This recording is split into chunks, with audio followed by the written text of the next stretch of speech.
त्यांनाच बोललेला आहे. काय नक्की तिथले पुरावे किंवा काय तुम्ही त्या बाबतीत सांगाल की ते व्हिडिओ खोटा कसा आहे ना खरा कसा आहे, काय तिथलं सांगाल तुम्ही? खऱ्या अर्थानं काल हाक्यांनी जर त्या व्हिडिओबाबत एका मिनिटामध्ये जर माफी मागितली असती तर त्यांच्यावर काल रडायची वेळ आली नसती. यायचा व्हिडिओ होता, कशाला रडताय, कशाला नौटंकी करताय? तो व्हिडिओ खराच आहे.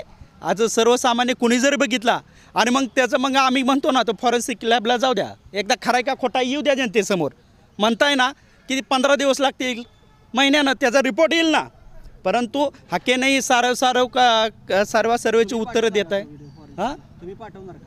नाही, मी पाठवतो, माझ्याकडे द्या. माझ्या जर तशी जबाबदारी दिली आज त्यांच्यावर काय आरोप ते म्हणतात की मी नाही, पण त्यामध्ये माळी समाजाच्या चळवळीतल्या कार्यकर्त्यांच्या भावना दुखवलेल्या आहेत. ते त्यांना उत्तर देत आहेत की माळी समाजाला किंवा छगन भुजबळ साहेबांच्या समर्थकांना उत्तर देत आहेत की ते व्हिडिओ यायचा आहे.